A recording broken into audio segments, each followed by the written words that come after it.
বিসমিল্লাহির রহমানির রহিম। আসসালামু আলাইকুম প্রিয় বন্ধুগণ, আশা করি সবাই ভালো আছেন। আজকে এই সকালবেলা আপনাদের সাথে আমি এই ভিডিওর মাধ্যমে কিছু গুরুত্বপূর্ণ কথা নিয়ে হাজির হলাম। মর্নিং ওয়ার্ক আমার নিয়মিত কার্যক্রমের একটা দিনের শুরু, এবং এই শুরুতে আমি এই কাজটা শুরু করি এবং কিছু কথা আপনাদেরকে নিয়ে আমার মাথায় আসলো। সেই কথাগুলো আমি এই ভিডিও মাধ্যমে আপনাদের সাথে শেয়ার করব।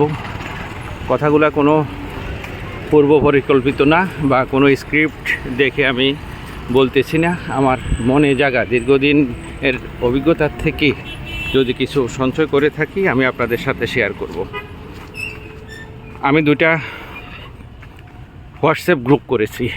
একটা হলো প্রমিস গ্রুপ, যাদের সাথে আমার মোটামুটি পরিচয় আছে, বন্ধুত্ব আছে, একটু একটু কথাবার্তা হয়, তাদেরকে আমি প্রমিস স্মার্ট গ্রুপে অ্যাড করেছি।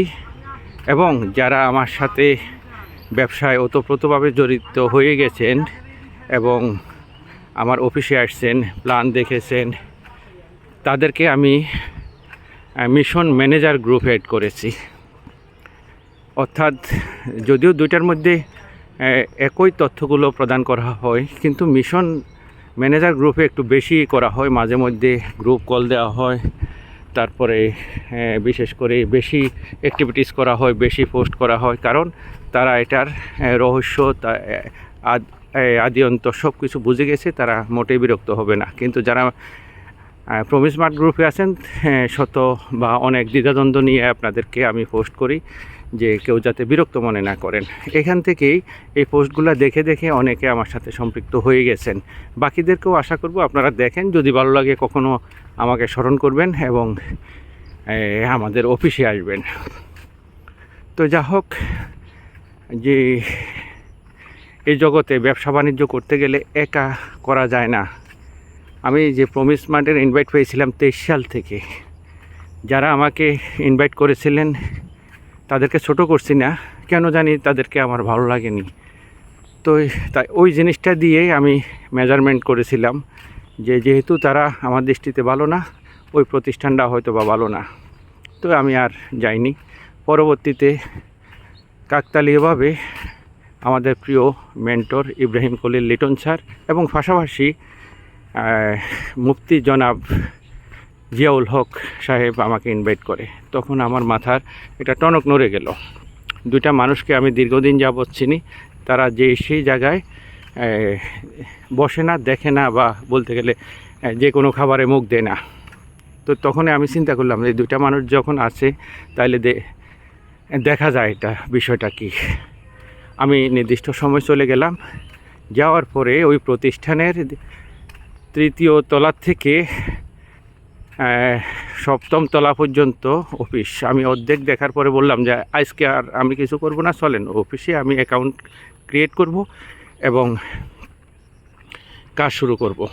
এরকমটাই হয়েছিল এবং এটা আমি বলতে বাধ্য হয়েছিলাম, যদিও পরবর্তীতে সবে দেখে নিয়েছি। তারপরে সেই 1-1.5 মাসের মধ্যে আল্লাহর রহমতে আপনাদের দোয়ার বরকতে আজ আমি সিনিয়র এক্সিকিউটিভ, কেন জানি র্যাঙ্কটা মিলে গেল। আমি সেনাবাহিনীতেও যে র্যাঙ্ক থেকে আসছি সিনিয়র ওয়ারেন্ট অফিসার, আর এখানেও সিনিয়র এক্সিকিউটিভ। তো হয়তোবা আপনাদের দোয়ায়, আল্লাহর রহমত, আল্লাহর নেক নজর যদি থাকে, সহসায় পরবর্তী র্যাঙ্কে উত্তীর্ণ হব। এই র্যাঙ্কগুলোতে সিনিয়র এক্সিকিউটিভ থেকে কিন্তু সুন্দর একটা বেতন পাওয়া যায়। আমার বেতনের লিমিট হলো সর্বোচ্চ 10,000 টাকা উইকলি, প্রতি সপ্তাহে। এই টাকা অতিক্রম করবে না, কিন্তু তার কমও হইতে পারে।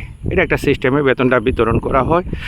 তো গত রাত্র পর্যন্ত দেখছি প্রায় 7,000-এর কাছাকাছি, আলহামদুলিল্লাহ। তো এই সপ্তাহে যদি 7,000 হয় তাহলে মাসে কত দেখুন। আর যদি ম্যানেজার হওয়া যায় কনফার্ম 50,000।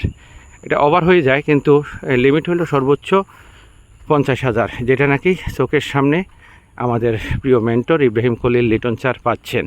অনেক ভালো লাগে। সপ্তাহে যদি 50,000 হয় তাহলে মাসে 2 লক্ষ টাকা।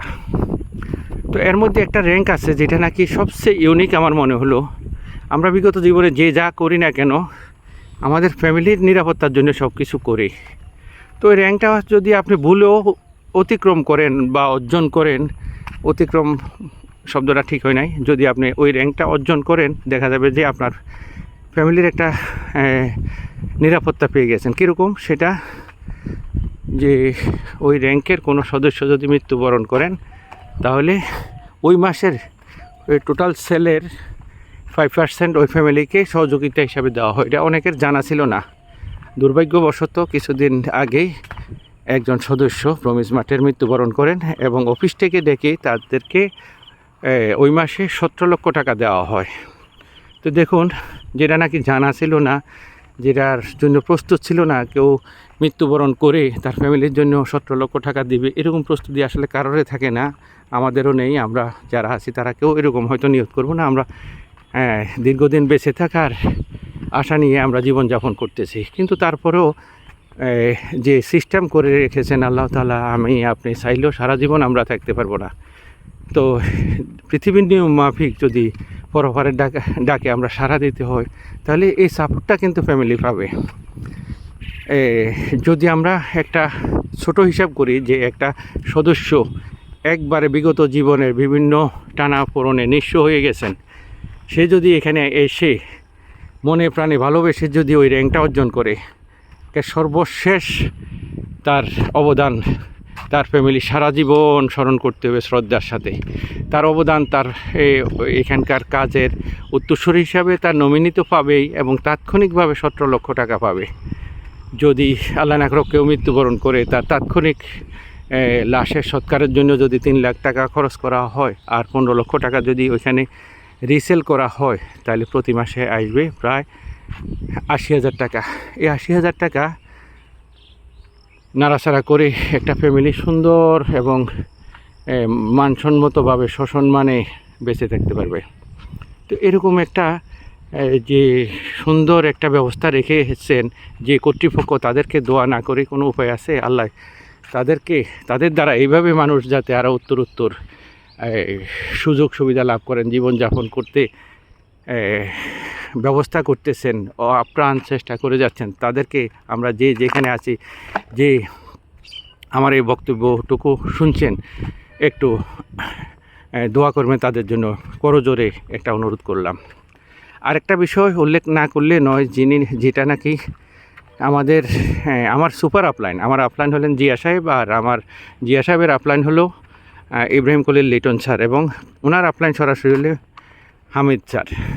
হামিদ স্যারকে নিয়ে এখন আমি কোনো কথাই বলবো না। ওনার সম্পর্কে কথা বলতে গেলে পুরো একটা ভিডিও করতে হবে, এবং পরবর্তীতে আপনাদের যদি কমেন্টসে উল্লেখ করেন যে হামিদ সাহেবটা কে, ওনার সম্পর্কে জানতে চান, তাহলে আমি ঠিক এইভাবে আপনাদেরকে ভিডিও দেখাবো এবং হামিদ সাহেবকে নিয়ে ভিডিও করব। সেটা হলো, যদি সেটা এই এলাকার মধ্যে অগণিত নার্সারি আছে, সেই নার্সারিগুলো দেখাবো এবং হামিদ সাহেবকে নিয়ে ভিডিও করব, কমপক্ষে 10 জন যদি কমেন্টস করেন।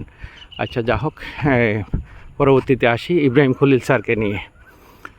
ইব্রাহিম খলিল স্যার আমার জানা মতো টেকনিক্যালি বর্তমানে লেটেস্ট যুগে উনি একটা বারবাত্তিক মানুষ, যদিও তারুণ্য ওনার দেহে মনে সব কিছুতেই দেখা যায়, তো তারপরও উনি এই বয়সে যে লেটেস্ট প্রযুক্তি যেভাবে করায়ত্ত করেছেন, এটা দৃষ্টান্তস্বরূপ। খুব কম মানুষেরই এরকম তাৎক্ষণিকভাবে ডিজিটাল স্কিল দেখানোর মতো অভিজ্ঞতা রাখে।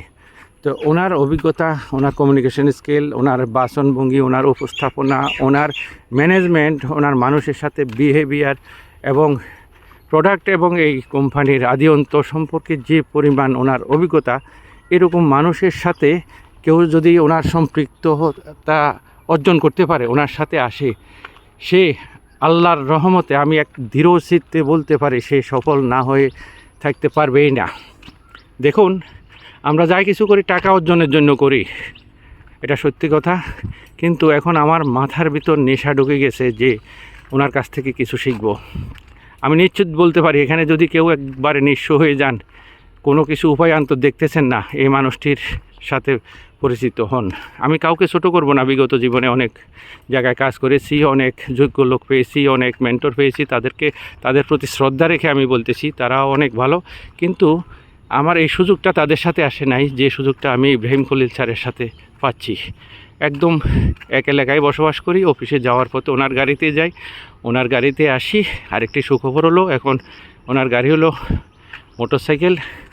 সহসায় উনি একটা গাড়ি পাচ্ছে কোম্পানির থেকে, যেটা 20 লাখ টাকা অথবা গাড়ি উনি সিদ্ধান্ত নিয়েছেন উনি গাড়ি নেবেন। কারণ উনি সারা বাংলাদেশে শুধু ওনার কাজের জন্য না, টিমের অন্যান্য মানুষ ওনাকে যেভাবে ওনাকে নিয়ে টানাটানি করতেছে, এবং উনি অকাতরে প্রত্যেককে করার জন্য, তুলে নেওয়ার জন্য হাত বাড়াচ্ছেন, সহযোগিতা করছেন, এটা বিরল দৃষ্টান্ত। গতকাল আমার চোখের সামনে ওনার সাথে করমর্দন করে গেলেন একজন, এবং সেটা হলো উনি পদবি অর্জন করছেন। এবং একটাই লিটন স্যারের উসিলায় বিভিন্ন গেস্ট আসতো, উনি ক্লোজিং দিতেন, কথা বলতেন, এবং ওনার সাথে বিজনেসে সম্পৃক্ত হয়েছেন, এবং উনি গতকাল একটা ভালো র্যাঙ্ক অর্জন করেছেন। তো যা হোক, এরকম আমার মাথায় একটাই ঢুকে গেছে, আমি টাকা অর্জন করলে পরে করব, পরে দেখা যাবে কি করতে পারি বা না পারি। উনি যে কাজগুলো করে, উনি যে অ্যাক্টিভিটিসগুলো করে, আমি এগুলি করব, ওনার কাছ থেকে কিছুটা হলেও শেখার চেষ্টা করব। গতকাল তারই ধারাবাহিকতায় ওনার জন্য অপেক্ষা করতেছিলাম। উনি গিয়েছিলেন ব্রাহ্মণবাড়িয়া, ওনার আপন 2 বোন 15 লক্ষ টাকা করে 30 লক্ষ টাকা রিসেল করবে। উনি যে ওইটা ম্যানেজ করে আসতে আসতে দেরি হয়ে যাবে, 11টার দিকে যাওয়ার কথা ছিল। সেই 11টায় আমি রেডি, একবার উঠি একবার বসি। কিন্তু অন্যান্য দিন হলে আমার এখন যে মাইন্ড সেট আপ হয়ে গেছে, সেটা যদি অন্যান্য দিন হতো তাহলে একটা ওসিলা ধরতাম, উনি আজকে দেরি হয়ে যাচ্ছে, আজকে আর যাব না। কিন্তু 1টার উপরে বেজে গেছে। আপনাদেরকে গ্রুপে আমি আমার একটা ছবিও দিয়েছি যে অফিসে যাচ্ছি। এই যাওয়াটা ঠিক দুপুরবেলায় না যেয়ে পারি না, ঠিক ওনার সাথে গিয়েছি এবং দেখি যে লোকারণ্য। তো ওইখানে ওনার সাথে ব্যক্তিগতভাবে কথাই বলা যায় না, ওনার নিজের টিমের লোক না, আমাদের টিমের লোক না, শুধু অন্যান্য টিমের লোক এসেও অফিসে ওনার কাছ থেকে কিছু শুনতে চায়, জানতে চায়, আর উনি সেটা অকাতরে সেটা বিলিয়ে দিতে থাকেন। কালকে ঠিক 9টা বা 9:30টার দিকে অফিস থেকে বের হয়ে আসছি, এবং আল্লাহর রহমতে সফলভাবে কার্যক্রম সফল করে আসছি। তো বন্ধুরা, একটি কথা, এত কথা বলার উদ্দেশ্য, অনেক দূর ঘুরে আসছি, এতে বোঝা যাচ্ছে ভিডিওটা অনেক লম্বা হয়ে গেছে। এ পর্যন্ত যারা শুনছেন তাদের কাছে ধন্যবাদ এবং কৃতজ্ঞতা জানাচ্ছি। আপনারা যদি এই ভিডিওটা শুনে বিন্দুমাত্র উপকৃত হয়ে থাকেন, তাহলে আমার এই কষ্ট সফল বলে মনে করব। আর আমি বলবো না যে আপনি আমার সাথে আসেন, বিজনেস করেন, এখানে সময় দেন, ওটা বলবো না। শুধু একটা কথাই বলবো, কোনো বয়সে কোনো সময়ে নিজেকে নিঃস্ব বা শেষ হয়ে গেছে ভাববেন না। তো আমাকে যারা জানেন আমি বেশ ভালো বয়স্ক মানুষ, আল্লাহ ওই পর্যন্ত আমাকে বাঁচিয়ে রেখেছেন। আমি আল্লাহর কাছে লাখো শুকরিয়া জ্ঞাপন করতেছি। আপনারা দোয়া করলে হয়তো আল্লাহ তাআলা আরও কিছুদিন বাঁচিয়ে রাখতে পারেন। জীবনের শেষ মুহূর্ত পর্যন্ত আমি আমার নিজের জন্য, ফ্যামিলির জন্য, বন্ধুবান্ধবের জন্য কিছু করা যায় কি না, তাদের উপকারার্থে সেই কাজটুকু আমি করে যাব। সেই কাজ করার শারীরিক মানসিক সক্ষমতা যাতে আল্লাহ তাআলা দান করেন, সেই প্রার্থনাটুকু আপনাদের কাছে করে আজকের মতো আমার এই ভিডিও শেষ করতেছি। আমার এই ভিডিওটা চলে যাবে আমার ইউটিউব চ্যানেলে, আমার হোয়াটসঅ্যাপ গ্রুপে এবং আমার ফেসবুক প্রমিজমার্ট গ্রুপে। আপনারা যদি আমার সাথে থাকাটা ভালো মনে করেন, তাহলে কমেন্টস করতে পারেন এবং ইনবক্সে নক করতে পারেন, তাহলে আমরা একসাথে এগিয়ে যেতে পারবো। আপনাদের সবাইকে ধন্যবাদ এবং কৃতজ্ঞতা জানিয়ে বিদায় নিচ্ছি। আল্লাহ হাফেজ, আসসালামু আলাইকুম।